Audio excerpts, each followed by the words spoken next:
Hello gamers, welcome back. I have been terribly sick, so I'm going to try to do this whole video without coughing, or I'm gonna edit it quite a lot. Today's video is gonna be about Outlast 2 and precisely about it being banned within Australia.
If you guys didn't know, I love playing horror games. I do get creeped out in horror games, but I haven't found that one game that will have me screaming and terrified and running in the other direction. I want to experience that. Thought I might with Outlast 2, but it looks like I'm not going to because it's banned in Australia. So over the years, video games have been going into new territory and pushing storytelling, especially with the advancement in technology such as VR. But for some reason, unfortunately, Outlast 2, they've got through the classification for the demo, but the game itself is actually banned within Australia. Outlast 2 is banned in Australia due to implied sexual violence. So here I was patiently awaiting April 25th when Outlast 2 is supposed to be released in Australia. And now that it has been refused classification, it has ruined the chances if I were to get a media copy to review to be able to stream for you guys. Now it's forced gamers within Australia who do want to play the horror game to either create a US account or to try to get the game overseas. So here's the thing, I have heard talks of they should be re-editing the game to be able to go through classification again. Personally, I don't believe that should happen. They shouldn't have to edit the game. People nowadays need to know that video games aren't just for kids. They're made for adults too. So obviously, the more it's made for adults, it's going to be geared towards it and have some of these topics that are going to push the boundaries. There shouldn't be one set of rules for video games, but books and movies, it's fine to do. If anything, they could add the skip scene, like hold circle to skip the scene if you don't want to, but not completely changing a whole scene or the game just because of that one scene. Now, I will be telling you about the scene. There will be spoilers, so if you don't want to skip ahead, but I'll warn you when I'm about to say it. Yeah, it does suck that it's an adult game. You know, the whole if you don't like it, don't buy it sort of thing. We have these classifications for a reason and they should use it. It's implied sexual violence. Yes, it's probably not going to sit well with most people, but like I said, if you do not if you aren't interested in that, like even in the demo at the very end is quite brutal towards, you know, the male junk.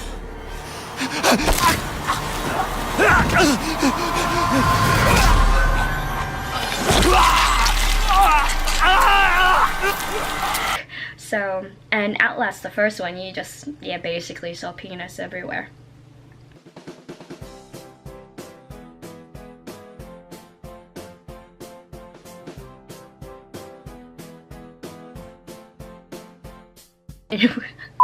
So, like I was saying before, there shouldn't be one set of rules just for video games. For example, when GTA was released, there was, I think it was Target, where they were trying to get them pulled off the shelves. And the thing is, it's because it's violence against women. I play GTA. I play it quite a lot, and I love it.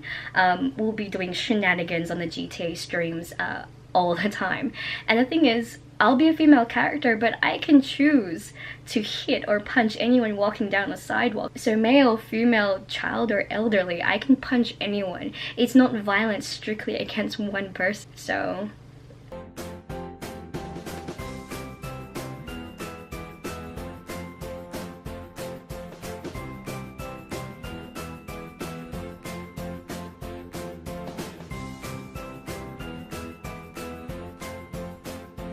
It's one of those things where yes, it's okay if there is perceived violence against women, then why is there still books, you know, action or whatever books allowed on the shelves, and movies as well, that have violence against women in it and actually shown?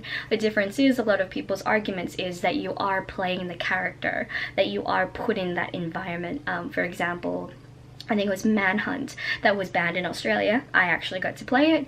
It was on the Wii because it was such a violent game, and the acts that you could do in it were quite violent. So in order to strangle someone, you would actually mimic that as well. Yes, it gets you more submersed in the game, but the thing is, with Outlast 2, from that one scene that they are talking about in Outlast 2, it is based on a ritual. They do want to torment the main character, so it is pushing on those boundaries to really tear him down and to torment him as much as possible. If you change that, you change the essence of what the game is trying to be and what it's trying to achieve. It's not supposed to be a happy skip down the golden bricks, Hello Kitty fun world type of game. This is supposed to immerse you in the story and know how deep, you know, to quote Matrix, how deep down the rabbit hole goes. Basically, it's going to show you how far that character is being pushed. And like I said in the earlier, this is storytelling pushing the boundaries as a video game, and how they are going to these great lengths to torment this character and to break down his psyche. But yeah, this isn't the episode to rant about, you know, the GTA or Overwatch fiasco and all of these other things happening and being politically correct and everything. If you've read another article, Icecube has written, which I loved, it's games aren't supposed to be politically correct. They're not there for that.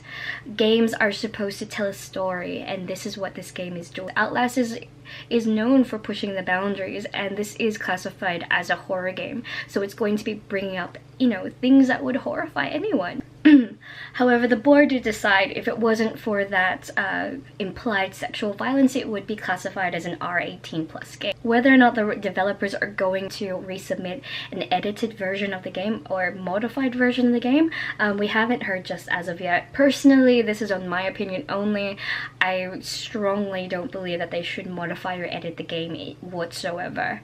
Like I said, don't like it, don't buy it. But if anything, if they do want to add anything to it, just have the whole skip the scene. If anything, if people do not want to see that scene, definitely skip ahead. Like, that's something you can do. Alright, and here is the spoiler alert warning. I am going to be reading out the scene that does have the implied sexual assault. So if you're not interested in this, or if you do not want to get any spoilers, then skip ahead to the end. So, in one cutscene in the game, a female creature prepares Blake for a ritual. She says, "I want to see your true face. Your seed will burn this world." Shortly afterwards, he objects to having a psychoactive dust blown into his face, yelling "Nope, nope," before he stumbles into a forest clearing. His vision blurring, he witnesses what appears to be a ritualistic orgy. His wife Lynn calls out for help, saying, "It hurts, oh God," as she hangs from chains on a raised platform to the front of the clearing. Humanoid creatures, their skin gray, splattered with blood and scarred, implicitly have sex as others pray or chant or gesticulate. One creature has another bent over a rock, thrusting as they implicitly have rear entry sex. Another sits astride the pelvic region of another creature prone on the ground, moving their hips rhythmically as they too implicitly have sex.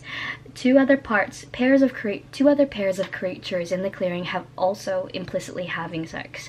As Blake yells for the creatures to get away from her, the female creature, her grayish breast bared, pushes him onto his back, holds his arms to the ground, and repeatedly thrusts her crotch against him. As Blake protests, saying "No, stop that," the creature thrusts again, before placing its face over his midsection and then sitting up and wiping its mouth. Although much of the context between the creature and Blake is obscured by it taking place below screen, the sexualized surroundings and aggressive behavior of the creature suggests that it is an assault which is sexual in nature. The board is in the opinion of this, combined with Blake's objections and distress, constitutes a depiction of implied sexual violence. In the board's opinion, the above example constitutes as a depiction of implied sexual violence and therefore cannot be accommodated within the R18 plus classification category. And the game is therefore refused classification. So that is the excerpt for the implied sexual assault. So yes, it does sound quite graphic, but a lot of it, like it said, is hidden off screen. You can see part of it, but it's, like it said, it's mostly implied. You've seen much worse in movies, you've probably read much worse in books that are very detailedly described and you can imagine it, or even in movies you probably like have seen worse, or it's also been implied. I don't understand why video games have a different set of rules for that, and we have classifications for a reason. You are making it harder for gamers within Australia or developers to be able to push the boundaries of a game and let them release in Australia, whereas if you're having all of these restrictions, you know, developers don't want to release games in Australia then. They're going to be wanting to push the boundaries, or they might be afraid that the market in Australia won't allow their game to be sold. And therefore you force gamers to be able to find other means and buy outside of Australia to be able to get their hands on these games. Like for example, Mortal Kombat. I forgot which one it was, but Mortal Kombat was banned within Australia because it was quite graphic. Yes, I got the game overseas and was able to play it here in Australia. When I did play it, it wasn't as bad as what I thought it would be, because it's just X-ray vision. You can see, yes, bones shattering, things breaking, blah blah blah. But you know, it's a video game and it's supposed to be pushing the envelope. But that's what video games do. They're able to push storytelling in another way that books can't. So books, you can imagine everything. This one is, you don't have to imagine everything because they're actually putting you in the main character's position. So you're submerged in that world already, where you don't have to. It's already richly created for you. It makes it harder for media to be able to get their hands on it. Like, I was like hoping that I could get like a media press kit for this, but unfortunately if it's banned in Australia, how am I gonna get the game? So I'm kind of forced to go around and try to get my hands on this, which I will get my hands on this game. It does also make it very hard for, you know, people in media who work for video game companies like myself, for Gamebug to be able to review this game properly for you guys and to let you know how it is and our thoughts, you know, about the game and if you want to buy it or not. It does make it harder though. Unfortunately, I guess if you want to be able to see the game, I'm letting you know now, I'm getting my hands on this game. So if you catch me streaming, definitely come in, chill, chat, and ask me any questions about the game, and I'll definitely give you my review on the fly for this game. I should be able to do a video review as well for it, but yeah, during the stream, definitely ask me about the game. I always do. I always answer all the questions that I can about the game, and it usually helps guys decide whether you want to buy it or not. But yeah, that is the end of my video. I made it without, you know, coughing up a lung.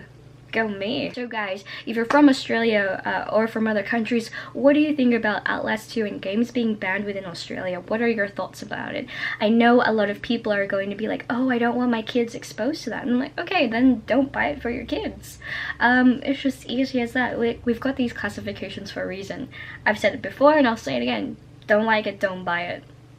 Easy. But yeah, if you like the video at least a little bit, please hit that like button, say sub to Gamebug so you don't miss out on future videos, and comment below. Let's have a conversation. Like I said before, let me know your thoughts about games being banned in Australia or being banned in general. Are you for it? Are you against it? Let us know.